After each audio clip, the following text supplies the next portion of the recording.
European pool stages are done and dusted, and we now know the route Leinster, Munster and Ulster will have in the knockout stage. For Leinster, a bonus point win over Bath last Saturday means that they won't have to leave Dublin in the knockout stages as long as they keep winning, with Leo Cullen's men welcoming Harlequins to Croke Park in their last 16 tie. For Munster, a dramatic defeat away to Northampton means that they will face off against La Rochelle and Ronan O'Gara in the last 16, while Ulster will have been handed a tricky assignment away to top-seeded Bordeaux. In the Challenge Cup, Connacht, like Leinster, won't have to leave Galway if they can keep winning, and their first tie will be against Cardiff in Galway.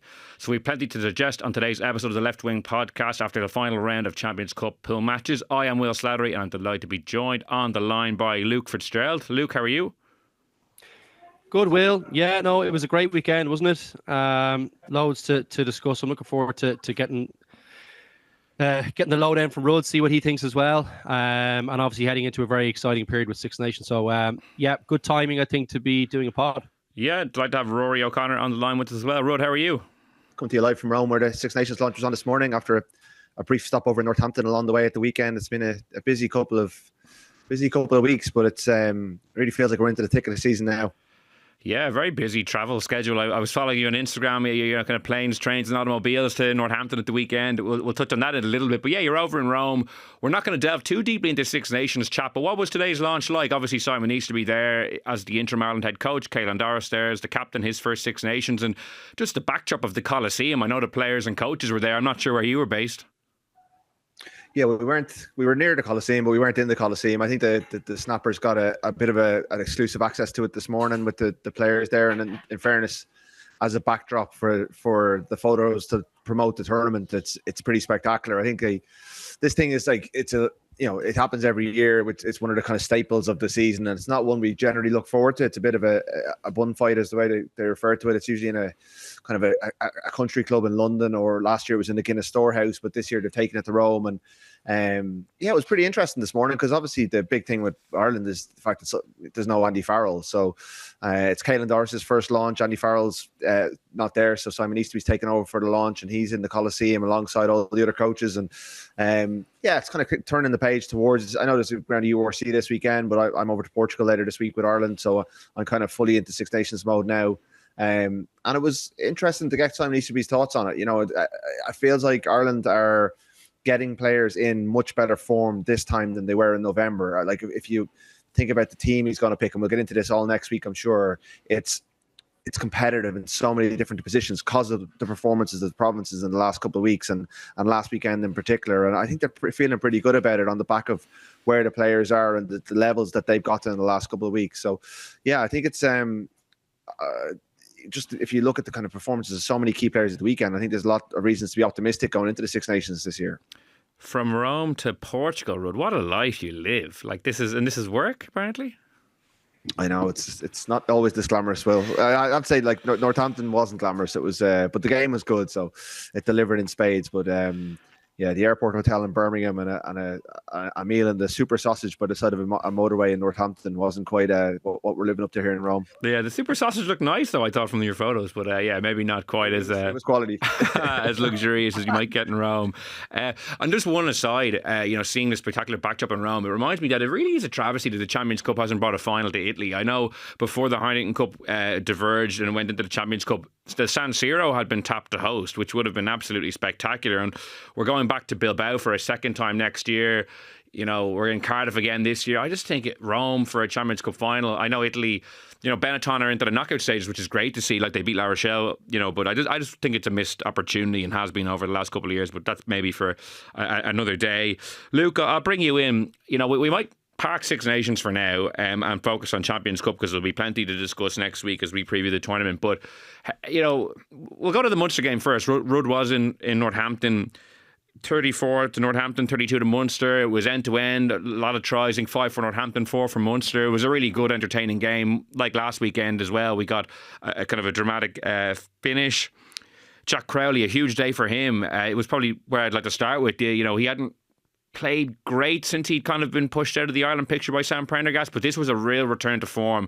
He played with authority, his passing was good, he kicked well off the deck, he even conjured a late chance to maybe snatch the victory. I thought he played really well. What did you make of his bouncing back in that manner on Saturday?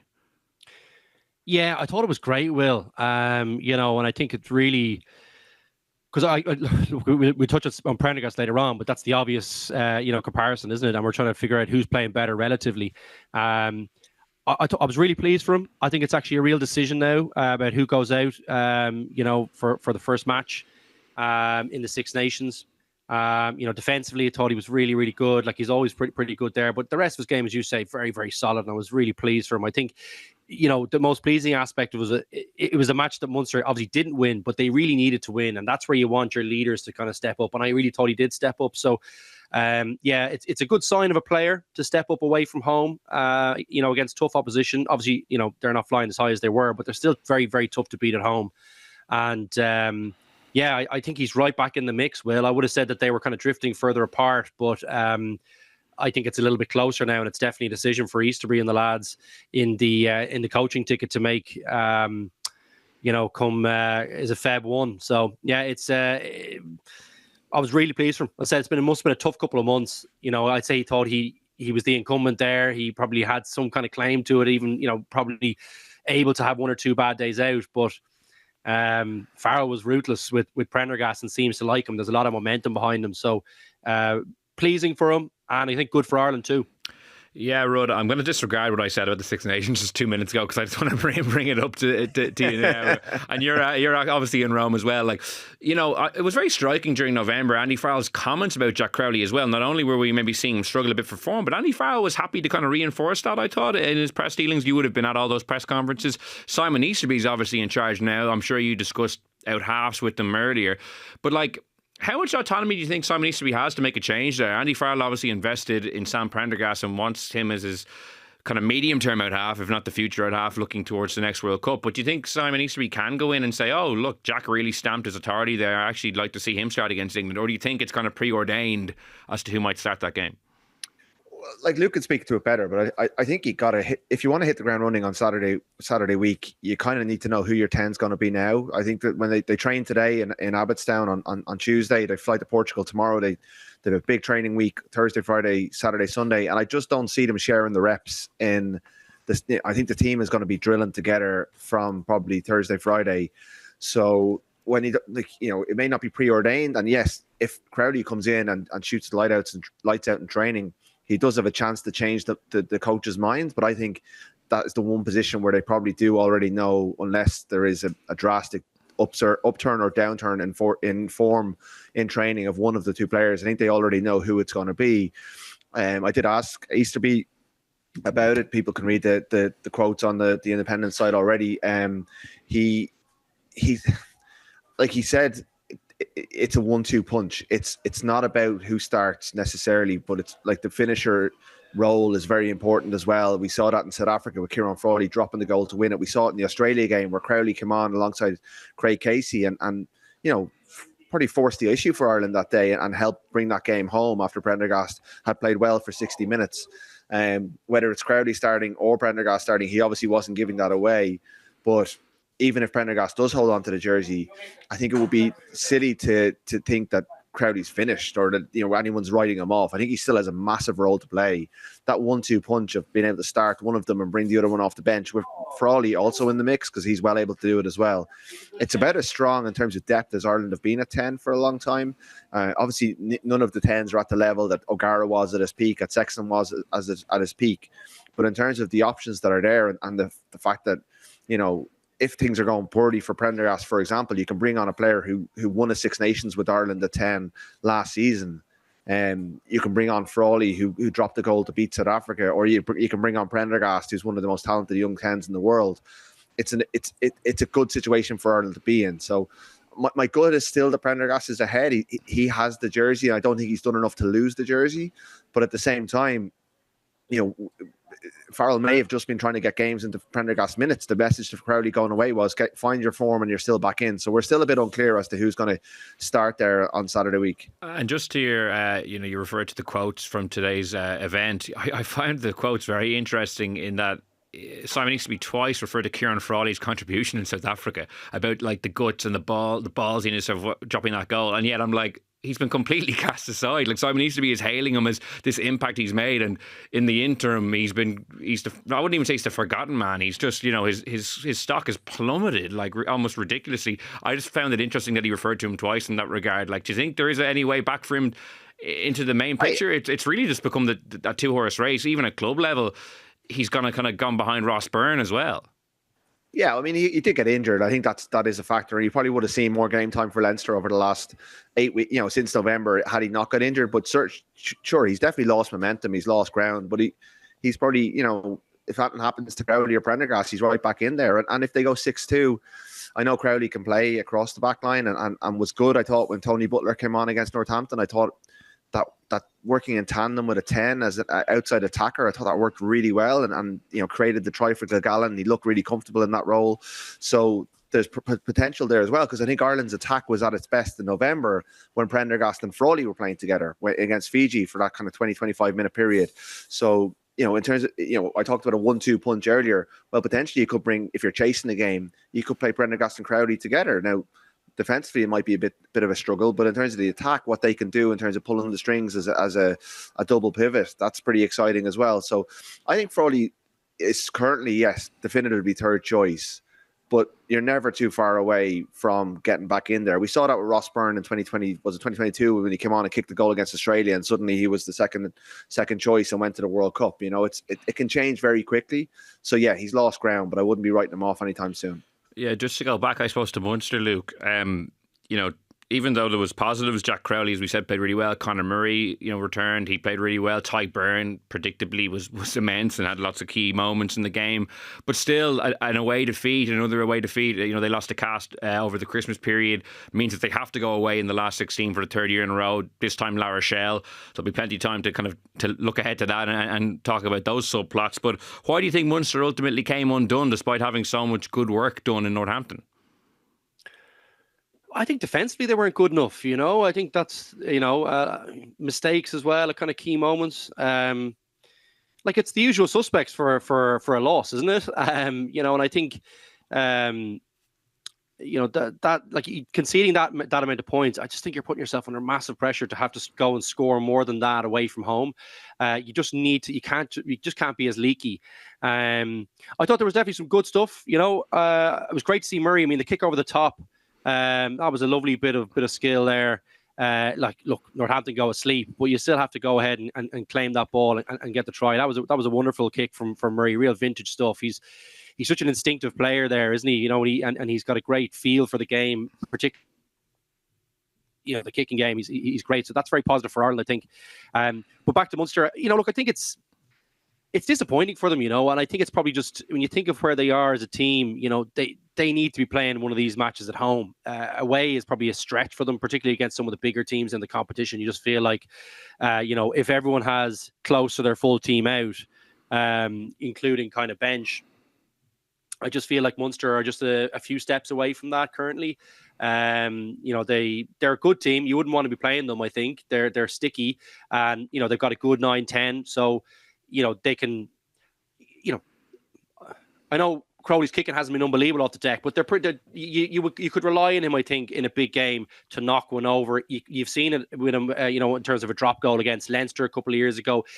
So you wouldn't want to play them, and I think they've got a decent pack when they get everyone out on the pitch. But these things, they need to be putting themselves in better positions, and this is one that probably got away. I think they're well capable of beating that Northampton team, so they will be disappointed. But certainly for me, more positives than negatives, and given where they are. Probably not the worst thing that, it's probably one step too far to go ahead and win away in La Rochelle. I think the focus should probably be on the league for Munster. No one probably would want to hear that. They love the Champions Cup down there, but this to me will be a bridge too far. I think it'll be good if they go out in last 16 because they need to have a good league campaign. I think this is where Munster are probably... If I was building for the future, this would be what I'm targeting, like a really good league campaign. Try and make sure you're in a semi-final, final. I think that's a good result out of this year with all the comings and goings in there. They need a solid performance rather than something to shoot the lights out, Will.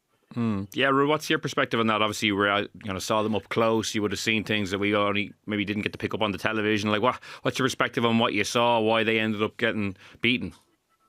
Well, I mean, it was a thrilling game, and I think my perspective at the end of it was, God, like, Munster were really good in that game, and they contributed to a brilliant game. And I got down to the post-match a little bit later, missed the first question or two to Ian Costello, and I kind of bounced into the room feeling quite good about Munster, and probably asked them, geez, you could probably take anyone, if you play like that, you back yourself against anyone in the knockouts. And he was so downbeat. I guess he knows that they just lost out on probably around €1 million in terms of like 2 home gates in the knockouts, because they would have topped the pool if they won the game. Probably, had a last 16 at home. They'd back themselves to win that, then get a quarter final. That's that's a marquee player if they're able to get those gates. So he knows that. He knows how hard it's going to be away from home. They were really down on themselves in terms of their mistakes. They're kind of, those cold drops that they're doing in at times where like they're better than that. Like, Tom Farrell drops the ball a couple of times. He's better than that. He's been one of their best players this season. Ty Burns said that, it may have looked, some of those scores look like brilliant Northampton tries, but to us, their systems malfunctions. We know our systems good enough to cut those off at source. The scrum, that ill-disciplined period before half-time, like they're 10 points up away from home with 2 minutes to go in the half. Concede a scrum penalty. Burn coughs up a penalty at the line-out. Suddenly they're on their own line. Penalty, yellow card, and then Northampton score a try. They come back after half-time. They kind of weathered a storm, and then just before the yellow card period is over, they cough up the second score, and suddenly it's them who have to come from behind. And Northampton just managed to keep them at arm's length, and they played some brilliant. I think they found their attacking mojo as they chased the game, and the try just before half time, the second try of the game, Nash's second, was one of the tries of the tournament. I thought it was a really, really quality score. I thought Kilgallen grew into it, and he looked like a real. I think the Irish coaches would be interested in him. He looked a little bit like Tommy Freeman to me. He's got the size, he's got a bit of pace about him. Nash played really well, so there was loads of upside to their performance, but they didn't get the job done. I think the Cast defeat was the more disappointing one, the more damaging one, and it put them in a bit of a hole in terms of having to go to Northampton to win.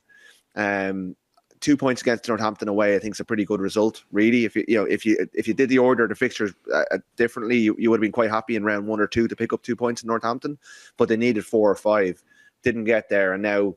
I mean, even if they do pull off a win against La Rochelle, like their route to the final is probably going to be La Rochelle, Bordeaux, and Toulouse all away from home. I mean, I wouldn't back Leinster in that scenario. Never mind anyone else really in the tournament.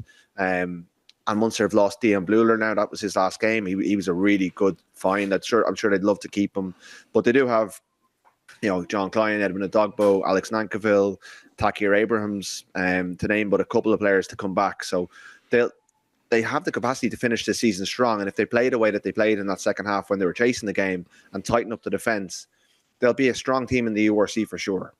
Yeah, and I agree with you. Like, the disappointment in that Cast game was that they played so poorly as well. Like, if they had played like even 75%, 70% of their performance on Saturday, I think they win that. Now, to be fair, Cast did go to Saracens and get probably no shocking result in the history of the Champions Cup from my perspective, because Cass, I think, had lost 21 in a row. I think I was a teenager the last time they won an away game, and I'm certainly not anymore, so it's been a long time coming.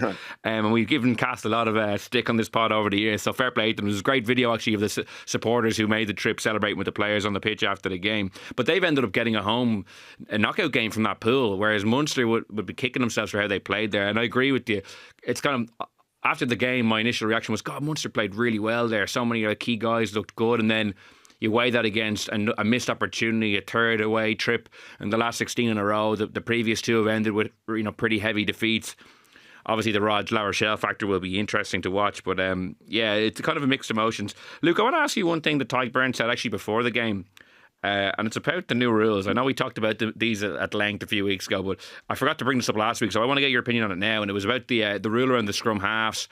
And, Ty Byrne was giving out a bit about it, that, players like him who are very good at kind of getting in, disrupting ball there, how it'll affect them. And he just said, I showed a few videos to the referees last week, and it was a bit like, I'm not sure on that one. It's making life more difficult for them in terms of that law, in terms of you can't touch the line within a metre of the ruck. When's the ruck over? When's the ball out?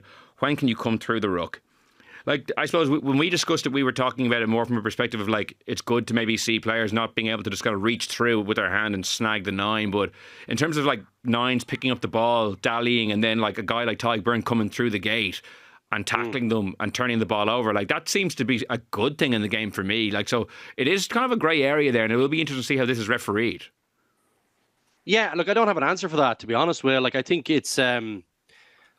I'm still erring on. I like it to be a little bit cleaner at the back there for the 9. I think, I I think it's hard. It's very hard to break teams down. I know we saw some big scores on the weekend, right? But I still think in a really tight game with two really good teams with strong defenses, both of them could have brilliant attacks, but it feels like defense are on top just a little bit too much for me.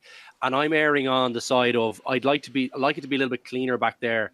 I do note, like, I think he's making a good point about it being unclear, but there's lots of rugby rules that kind of are, you know, open to interpretation. It's a messy game that we play, you know, particularly around the contact zone, like who's coming in at different angles, who's doing it is tricky.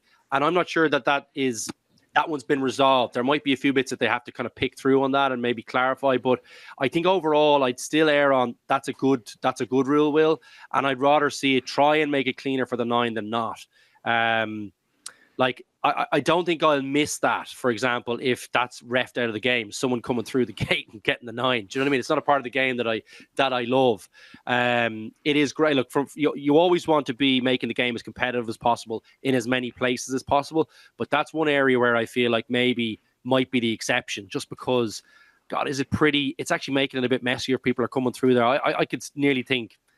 There's lots of times where I'm thinking, well, is that person at the back foot? How is he timing that? I feel like it's a bit messy, Will. So I'm still erring on the side of the rule as a good one, but noting that it is an area where there's a bit of grey. But I feel like there's a grey in lots of rules in rugby anyway. Yeah, it's been interesting to watch. The rules seemed fairly innocuous in some ways when they were announced, but watching them, you know, the scrum half not being able to kind of go around at the scrum, like number 8s are getting kind of clean picks off the base, like Luke McGrath to make a really good tackle on Greg Aldred in the build up to that drop goal attempt against La Rochelle.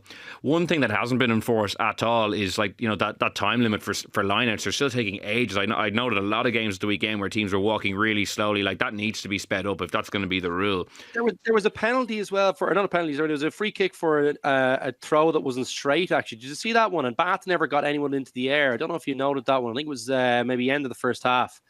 I was wondering about that one. It looked like like he gave it for a crooked, but no one in Bath got up as well. So it'll be a bit of betting in for the refs as well.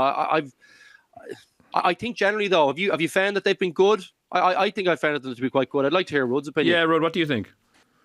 Yeah, I really like the, you know, I played a bit of 8, like being able to pick and go from the back of from the base of a scrum was one of the things I fell in love with in rugby. You know, it was one of the, Jamie Heatham scoring a try against France in 2007 off the base of a scrum. It doesn't happen as much anymore because the 9s were all over the 8s, like from the moment the ball got to their feet, whereas now they have a bit more space to go with it. And like Doris and Aldry were the 2 best players in the pitch in La Rochelle. I think that was part of the reason, because they just had a bit of freedom, and I think they'll grow used to that. So I like that one, and I agree with Luke. I mean, being able to rough up the 9 was a bit of a, like, you know, it was negative. Like, this is a far more, given DuPont a little bit more time and space. Like, it's not great from an Irish point of view going into the Six Nations, but him and Gibson Park will have a bit of freedom to create and make things happen, and without fear of someone scragging their arm or coming around the side and roughing them up. So I'm okay with it. I do agree with Byrne that they have to stop changing it mid-season though, and you know, like we saw in November, there was confusion over like different parts, and the refs are adjusting as well. Like, that's silly. It should be just at the start of every season. These are the rules, and we change. You know, if you want to make changes, you do it at the end, because there's a lot going on for players, and for fans and people watching on. So it just causes confusion. But overall, I don't think the games have suffered. I think the escorting thing that came in has led to a lot more kicks, you know, and a bit more scrappy stuff. With, you know, it probably leads to a lot more scrums as well, because players are going up and contesting. I like contests in the air, but I wonder that whether, you know, are we seeing, is it a bit too much now? Is it leading to just more scrappy play? But I suppose if you win them and you can play off that chaos ball, you know, defenses are broken up. That's the idea, but I'm not sure the reality is matching up to what the idea was. It is funny they brought in so many tweaks and changes during the season. As you said, like the escorting thing was before November, and I remember like the international coaches weren't very happy. Like, I'm not advocating that I love watching like 9s get scragged the whole time either. I just mean in the cases where like a scrum half is like dallying on the ball like for like 2 seconds, you know, a good amount of time in a match, and the fact that are they not able to be like then tackled by like someone who's come through legally, that I think that, well, not that I love it in the game, but if a scrum half is you know, taking too long, they deserve to be punished for that, you know, in terms of getting taken the ground or tackled. Not a great position though, Will, to either be caught in as well though. I don't love that. It's almost in the same bracket as, you know, the poacher kind of type position, because their kind of head is down generally, or maybe their head's up, but they're in a bad position to be getting hit. I don't love it, and they're generally the smallest guy in the pitch. Not that that's really an issue, but look, it's a bit tricky at the moment because, like, say, for example, right, where it might become tricky is when it's not the 9. You know, you're trying to pick and go close to the line. You know, you probably want someone to be able to compete a little bit stronger there if it's a forward pick and go type scenario. But I don't know, generally speaking, I think the rule is in the right spirit, you know, and, you know, you want the guys, the petty generals, I suppose we call them, but like you want them to be able to run the show, and an extra half a second for them to have a think about which pass they're picking out. I don't think it's a bad thing, really. I think it's a good thing generally. We want to see those people who are good decision makers, who are good at the skills of the game. Like your 9s and your 10s are generally the best skill players on the pitch. Half a second longer for them, I'm not losing sleep over that. I think that's a good thing. Fair enough. Yeah, certainly Antoine Dupont will benefit from both the one at the scrum and the one at the ruck in terms of having a bit of extra space to operate in. Rod, we will go to the Leinster game at the Aviva Stadium. Leinster 41, Bat 21. That locks up there, I suppose, what looks on paper to be quite a nice path to potentially going deep into the tournament again. They play Harlequins at home, probably in Croke Park. Then I think it's either Glasgow or Leicester. And then you're thinking maybe Northampton again if they get that far in semi-finals, and all the kind of the big French beasts, Toulouse, La Rochelle, Bordeaux are all on the other side of the draw. You know, you were writing, I think, in your newsletter yesterday, it appeared in the paper as well, that, it, you know, and you kind of touched on this in your intro, it's like, it's all set up for Leinster, but we've been saying that probably every year, but it does seem that, you know, the look of the draw, Bordeaux being 1 seed and having probably a far more difficult path to the final than Leinster, who were the 2 seeds, is kind of a bit of luck for Leo Cullen's side. Yeah, like absolutely. And they're coming out of this pool, I think, having been tested 4 different ways in 4 tough games and got 18 points out of it, wasn't it? And finished in that top 2 seeding. So they used to sail through pool stages and win loads of games, you know, win either 4 or 6 games, and they'd win them all comfortably, and really had learned very little. And they'd learned very little from the URC regular season as well. Whereas now, with the South Africans in, and with also the having, you know, only been semi-finalists in the URC and had a low seeding in the pools, they've been really tested. You know, going 14-0 down against Bath at the weekend was a brilliant scenario for them to have to think their way out of, now that they've actually done it. Yeah, sure, if Bath kick on and win it, they're not looking at it that way. But the fact that they managed to turn that game on its head and you know, blow Bath away in the end, it's far better than when they used to beat Bath by 10, you know, scoring 10 tries and winning about, you know, 65 or whatever it was a couple of years back. So, like, the Bristol game was tough, the Claremont game was tough, La Rochelle away was a really tough game, and then the Bath game was tough for about an hour as well. And yeah, by chances have it, they it's not an easy run to the final. If we take it that, like, they should be Quins. If it's the URC champions and then the Premiership champions, that's you know, Northampton ran them close in the semi-final last year, so it's not exactly handy. But certainly not having to go to France, and the fact that Bordeaux and Toulouse, the two probably top teams in the tournament so far, albeit not having been tested in the same way as Leinster, will probably meet in the semi-final if La Rochelle don't have anything to do with it. It really. You're worried about Glasgow? I'd be worried about Glasgow, Rhodes. I think that's a sweaty enough one. I don't know about you. Yeah, no, absolutely. Like, it's not easy at all, but it's at home. It's a team you know well. It's a you know. I mean, we'll see what happens. They know you well as well, though. That's it. Glasgow be the one I'd be most nervous about, I think. And they won in Tolman in a semi-final last year. Yeah. So there's like, it's that they're challenges, but it's not as hard as a Bordeaux or a Toulouse coming to town. So it's definitely the path to the final that you would have chosen. But you still got to get there, and then when you get there, you're still going to be up against one of the best teams in Europe. So it's not easy. It's not a gimme by any means, but like, they've got, you know, there's no money ball about their signings. They've got 2 of the best players in the world, plus an unbelievable scrummaging prop, as well as most of the Ireland team. They've such a strong 23 now. You know, they've got to be getting this done this year. It has to happen. If it's not going to happen this year, like, you can, I mean, sure, they'll be back again next year, but they may never have a better chance. That's the funny thing, yeah. If not this year, then when? Well, maybe next year. We'll probably have the same conversation at the end of the year. Don't give them away out. Yeah. Don't give them away out. But they won't have Barrett next year. I think they possibly will have Snyman. They won't have Slimani next year. You know, apparently, you know, we're talking to David Humphreys next week. He may roll back on that plan to ban overseas props, because the Slimani thing's been a bit of a success. But, like, you know, whoever they get in to replace Barrett, well, they're going to have some job replacing him, because he is so strong. Snyman's like a cheat code, And Slimany's winning scrum penalties for them left, right, and centre. So he's back in the you French think, squad. Snyman stay with Rhodes? My understanding was that's a 1 year deal. It is a 1 year deal. I think negotiations are underway. Like, they're allowed to have 3 overseas signings. Like, and there's nothing. Why would they not sign him? He's one of the best players in the world. You know, there are restrictions. They're playing ball on the restrictions around when they can play him. He's not getting in the way of James Ryan and Joe McCarthy. He makes them better.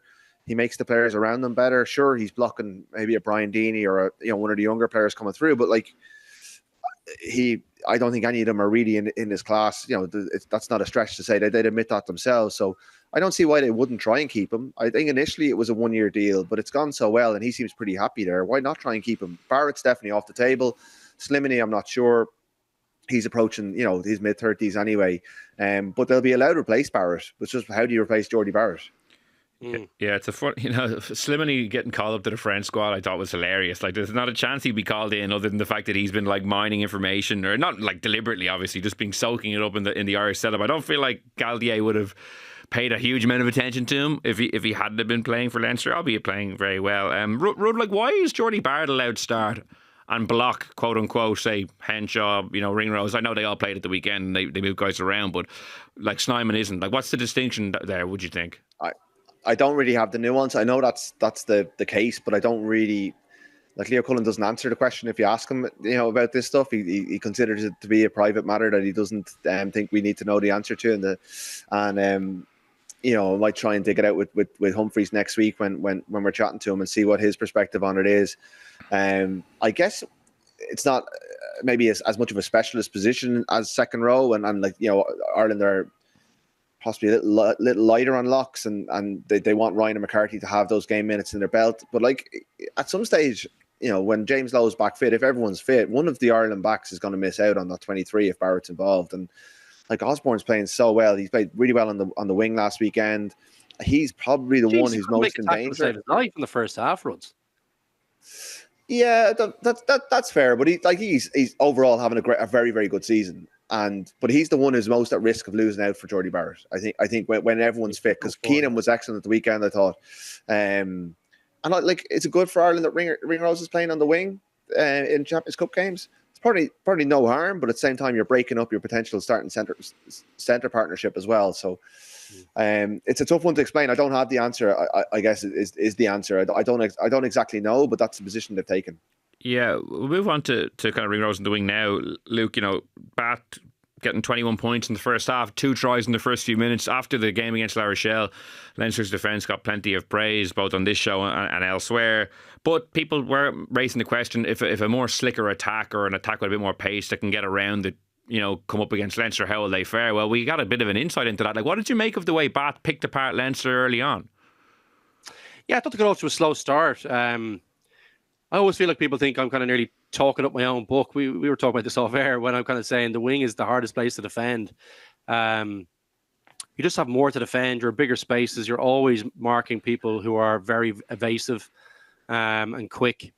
And you got kick threats. And the biggest gap in, you to another player is on the wing. It's you to full back usually is a kind of a big gap that has to be closed. And you've got to mind that space. So, I thought kind of Gary found that out the hard way in the first half. It's a very different position to defend in than as at outside centre. Everyone thinks that's the most difficult position. I probably don't agree with that, because you've got no bailout really on the wing, which is what he found out. Do you know what I mean? There's not like, whereas at second centre, you can get bailed out by a good winger on your outside, So I think he found that out the hard way, but I think there's probably no harm in that. Like, Gary's obviously a very smart guy.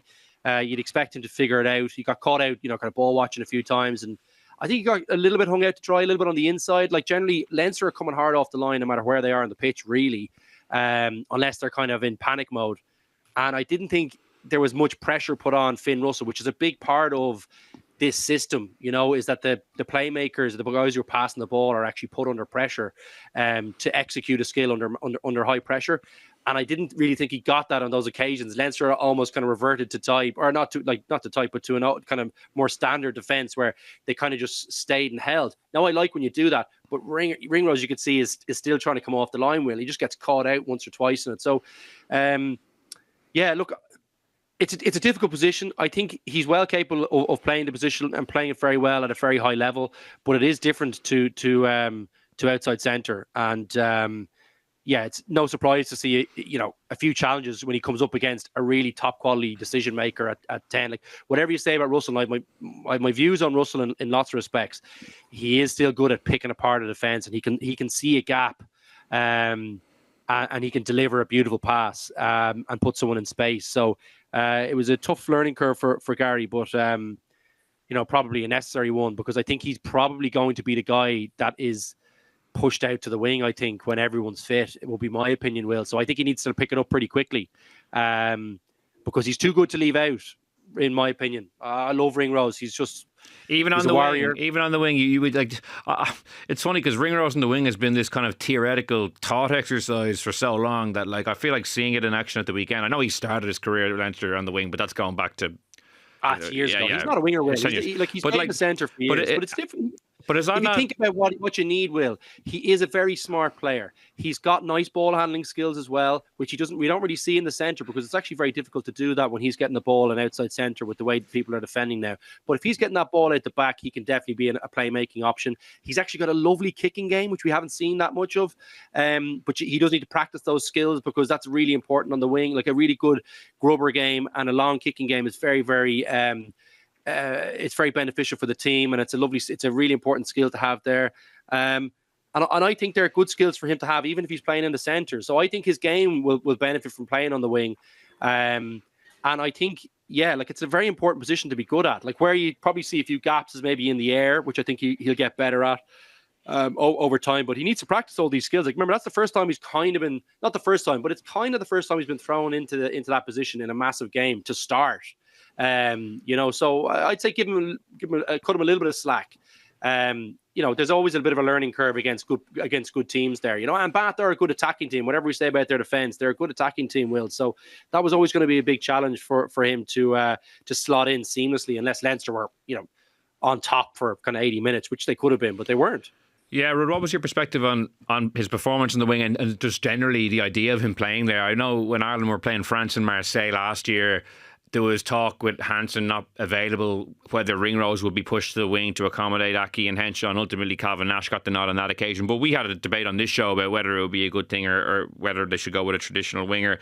So we saw Garry play there at the weekend, and with all the riches they'll have when guys are fit, it will be a big talking point when the knockout stages rolls around. So how did you think it went?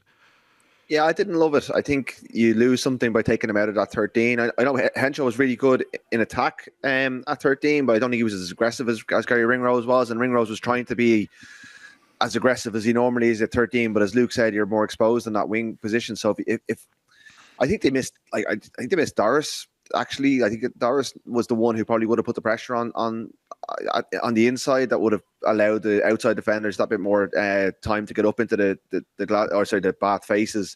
I think he would have made life a bit more hellish for Finn Russell, and without him, there just wasn't the same level of defensive aggression on the inside, which probably gave that bit of space that exposed Ringrose and Osborne a little bit as well. And it's not great to have two centres playing on the wing. You would, I think, prefer to have specialists. Lowe has mastered that defensive stuff in the last couple of years, and I guess that's a sign that it can be coached, and if you're coachable, you can improve in the way that James Lowe has over the years. But it's kind of like one of those cases of trying to get your best players onto the pitch. But I don't know I think you lose something when you shift Ringrose out of his best position. I think he's a very important cog in that Leinster wheel and Ireland wheel, because Ireland have the option of doing it as well, because they have Henshaw, Aki. They could move him to 14, probably less of a need now with Hansen's back. Calvin Nash was excellent at the weekend. I think if Larmour's fit, Larmour's probably their first choice 14. I think Nienaber rates him very highly, and he's good at that.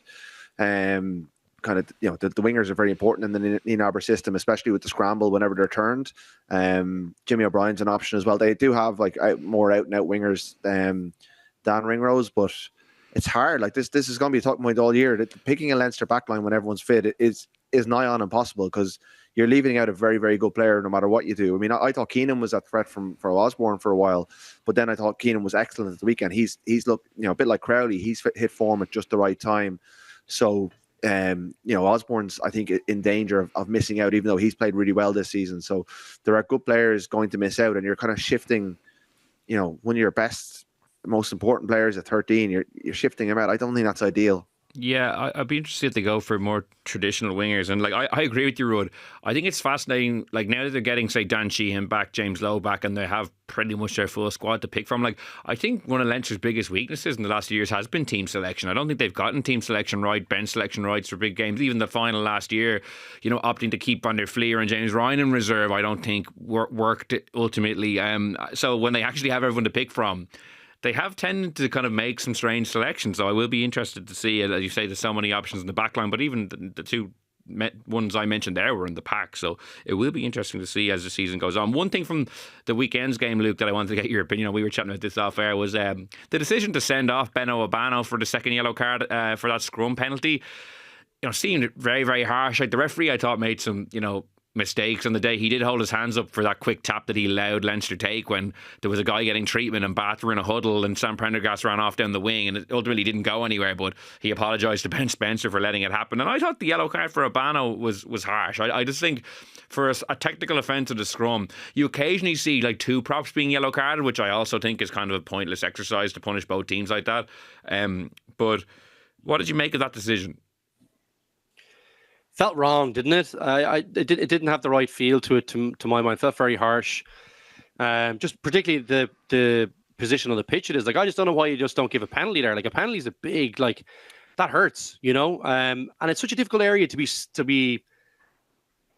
that clear about what's going on. Like, to have that strong a view and say, well, that's a yellow card 50 meters out. Like, if it was like a scrum was getting demolished close to their line and you're resetting, you're kind of going, okay, there's a yellow card here somewhere because this is actually illegal, or they're doing something to stop some kind of progress somewhere. Didn't really feel like that to me. So it didn't feel right. Now, I will say, was he a little bit lucky on the first yellow card? Maybe I'm judging that off the kind of, it looked like a fairly bad injury to Gibson Park, didn't it? Like, it was a fairly big gash on his chin, or on his cheekbone.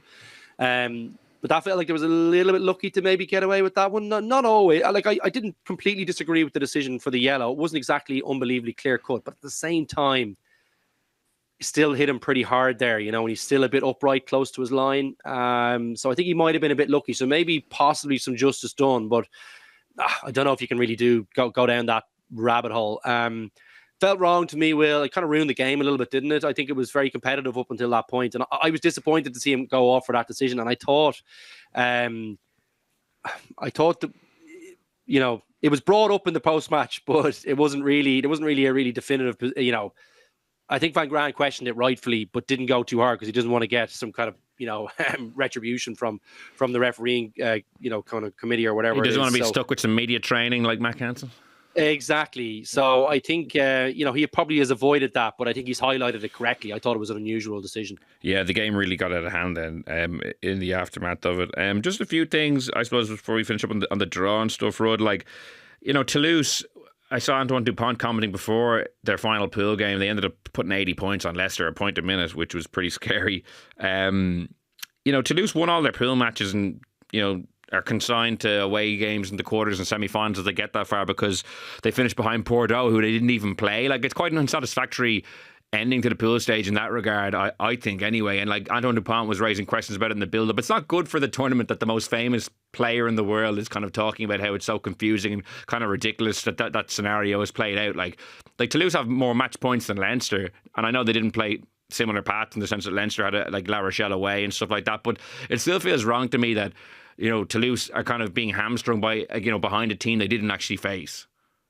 Well, there is a certain irony to the fact that it was Toulouse who kind of ramroded the tournament into a 24-team format because it was the COVID year and they were in danger of missing out. So one of the reasons we have a 24-team tournament is because the top 14 insisted, because Toulouse were almost going to miss out. So if they're paying the price for the crap format that we have now, there's a certain irony in that. And the format is crap. Like it's just because we got a couple of really good games in the rounds 3 and 4 doesn't mean that having a 24-team European Cup, there's not 24 teams good enough to be in the elite competition. It should be smaller. I think there are ways to improve it. Either get it down to 16, have it a much more elite competition, and start it before the November internationals and not after. Even if you, someone suggested to me today at the launch that they should drop it around the 16. go straight into quarterfinals and get an extra round and back into the pools. There's definitely scope to improve it. I think it kicked off in the shadow of the November internationals. Undoubtedly, I thought it was really hard to get it off the ground. Launching a tournament in December just didn't work, and like there's too many Premiership teams in it. You know, whatever about the top 14 clubs, there's not enough good teams in England for this to be league tournaments. Ulster should not be in the knockout stages having won one game. That's ridiculous. Like it's not elite. Like this should be the top tournament. It should be like games like the ones we saw the last 2 weekends in La Rochelle and in Northampton, where the best of the teams are playing against each other. There's too many B teams being sent to games. I know the cast B team basically won in Saracens, but still, that's happening too often as well. So it definitely needs to be improved, and I believe they're looking at it, and they are looking at ways to improve the format, because I know that the CEO Dominic McKay said on Premier Sports a couple of weeks ago that it's the best club competition in the world, but like it's not at the moment. I think it will be good in the knockouts, and we have had good games, but you know, that it hasn't worked this season at all, and that Toulouse thing is crazy that you can win all your games and you get nudged out by a team you haven't played against. And like the absence of South African teams for the knockout stage, I think, is a good thing to maybe the competitive balance the last couple of years of South African teams winning their last 16 game and resting everyone for the quarters and getting hammered. Like there were 12 games involving South African teams in the pool stages. All 12 of them were 2-score margins or more. Like, you know, 54, 41, 39, 40, 39, 37. These are some of the winning margins. I think 9 was the smallest. So and that was mostly because teams were sending shadow sides either to South Africa or South African sides coming up to the Northern Hemisphere. So that's a conundrum where apparently they're adding huge financial value, but it's killing the tournament in terms of the credibility and the competitiveness of it, in my opinion. It's like just, you can actually look at the results. It's not even really up for debate, I don't think. So that's another issue that they'll need to tweak and fix. But as you said, a couple of pool games were, you know, especially involving the Irish teams the last couple of weekends, kind of really injected some life back into it. But the format is still a real head scratcher. Just before we finish up, guys, Ulster, as you said, got into the knockout stages with a 52-24 win over Exeter last Friday night. Didn't start off well for them at all. Exeter kind of cut them open a couple of times, but they'll play Bordeaux away. I don't know if that's a good thing or a bad thing, Luke, squeaking into the knockout stages and getting Bordeaux away, considering the form they're in. Yeah, that has the feeling of cricket score about it, possibly. They're just so dangerous, aren't they? You'd hope maybe that Ulster have some bodies back on deck by kind of 4th, 5th, 6th of April, I think the matches are on. So yeah, you'd hope to get some guys back, because if they don't, this could get really ugly. Like Bordeaux, when they get a bit of momentum, there's just so much threat out wide, isn't there? Like they just build up a score so quickly, and the game can, like, literally in the course of kind of 5-10 minutes, the thing is out of reach, you know, that kind of way. Yeah, no, I'm a bit torn on that one, Will. I kind of feel a little bit like Ulster are a bit like Munster in that they're probably, the focus should really be on the league and having a good performance there. I just hope that there's not too much damage done on that match away to Bordeaux. I can't see a scenario where they win that one, Will. Yeah, Bordeaux, it's a funny one. I watched the first half against the Sharks, and the score at half time was like 21-19 to Bordeaux, and I'd only checked it at full time, and I was like, what on earth happened in the second half? Damian Peno really ran right. I think he got 6 tries. I think he got a hat-trick at each half, if I'm not mistaken. He certainly finished with 6 anyway. 6 tries. Yeah, he's been in lethal form, as is Louis Bielbiere, so yeah, Ulster Bordeaux will be a tough one in the knockout stages. But Rud, you know, on Connacht, the only thing I'd say on Ulster is, like, last year Bordeaux were brilliant in the pool stages as well, and they got beaten by Harlequins at home in a quarter final. They lost their way a little bit as the season went on, and I don't think I think Toulouse away is an absolute nightmare of a draw for anyone, but I'm not sure Bordeaux are bulletproof, and I know Ulster, it would be a massive ask for the 16th seed to go over and beat the top seed away from home in France, but I can see them giving it a go, and at least. Yeah, I don't think it's all bad for them. I don't think it's a nightmare draw necessarily. If they get a couple of bodies back on board, if Henderson, McCluskey, Stockdale are in there, a bit of experience, they can give it a rattle. They can do themselves some credit, and they can kind of sign off on a disappointing Champions Cup campaign with a decent performance. I mean, they held them pretty well for an hour in Belfast before they kind of fell apart in the last quarter, and that's the danger. But it's a little bit of a free hit for them, and I think they can kind of go out in a blaze of glory a little bit, and as Luke said, then they can focus on the league. But I think Richie Murphy could turn it into a bit of a positive. yes, if Bordeaux cut loose like they did the weekend, it could be a disaster. But I do see Ulster being able to hold them a bit better and not collapse in the way that some teams would as well. The Sharks collapsed a bit at the weekend. Yeah, I mentioned last week, I think, like La Rochelle were, I think, top seeds 2 seasons ago and played Gloucester in the last 16, and it ended up being, down to Teddy Thomas scoring in injury time or just about to get them over the line. So, yeah, and they were going like really, really strongly at that time. So you never know. But, I tend to agree with Luke rather than right there. I think it could be an ugly enough one. Just to finish up, guys, Luke, on Connacht, they locked up top seeding in the Challenge Cup with a bonus point win over Cardiff. Their reward is Cardiff again in Galway, and if they win that, they have Perpignan and Racing at home as well. A really good chance to get some positivity back into their season and go on a run in the knockout stages ahead of the new stadium or the kind of the completed stadium for next season. I'm really glad they went full strength last Friday night. Yeah, no, so was I. Great win. Nice to close off a very impressive campaign so far. And top seed is great. That's that kind of confidence will kind of seep through the whole organisation. And I think, I just hope they deliver on that now when it comes to kind of knockouts. So really, really pleasing. Connacht, generally have a pretty young group there. So, I think there's lots of guys there who will benefit from a bit of exposure to a bit of knockout rugby, I think. So I was really pleased for them. As you say, the backdrop of stadium, all these kind of things being finished up. This is a lovely way to lead into that. A nice kind of campaign deep into that competition, hopefully all the way, but deep into that competition is great for the squad there. And I was really, really pleased with him. It was great result. Yeah, and Bundy Aki, sometimes people have questioned how good he's been for Connacht versus his Ireland performances, which have tended to be stellar. He had a really good game, got a few nice little offloads for a couple of those tries. Rud, I'll give you the last word on Connacht then. Do you think they can get to the final in Cardiff? Could we have 2 Irish teams there that weekend in May? The path is there for them. They don't have to leave Galway / Mayo for the rest of the season if they fancy taking another game to Castlebar after selling out the Munster game in a matter of days. I do, in the past, I know that they have sometimes taken the Challenge Cup for granted. I'm not seeing the value in it in the way that I always think that they should have. I remember one week I interviewed one of the players, and at the end of the interview we chatted and said, how you fixed the weekend? He said, I'm not sure the lads are taking this that seriously. And I was really surprised by it. It was like a quarter-final of the Challenge Cup. And I hope that the attitude is very different this time. It's also it's a really great route into the Champions Cup for them if they can win this tournament. I mean, they're struggling in the URC. They have a long way to come back from. They are an inconsistent team. And, I think the Challenge Cup, you always encounter a couple of French teams sending over their B-sides. I think by the time we get to a quarter-final, say, against Racing, if they get there, you're going to see Owen Farrell sent over. It'll be much stronger. So they need to be able to deliver it week on week through the rest of the season. But it's an opportunity. They've only ever won that 2016 Pro 12 title. No one's in a position to sniff at a trophy, a final, a chance to go to the Principality Stadium and give your fans a day out in Cardiff. It's a massive opportunity for them, and you just hope that they're completely honed in on it, and that also they get a bit of a kick from it in the URC where they really need to climb the table. But the fact that all 4 provinces are still in knockout action come April is good, and the fact that so many players, Aki included, are bouncing into that Six Nations camp this week in really good form is really positive as well. It's been a really good couple of weeks for the Irish teams, really. Yeah, and plenty to look forward to over the next couple of weeks. Obviously, these European knockout games to come, but the small matter of the Six Nations in the meantime. I would like to thank Rud and Luke for joining me on this week's episode of the Left Wing Podcast. We will be back next week to preview the Six Nations. In the meantime, you can subscribe to us on Spotify, Apple Podcasts, or listen on the Irish Independent website. So until next time, thanks so much for listening, and goodbye.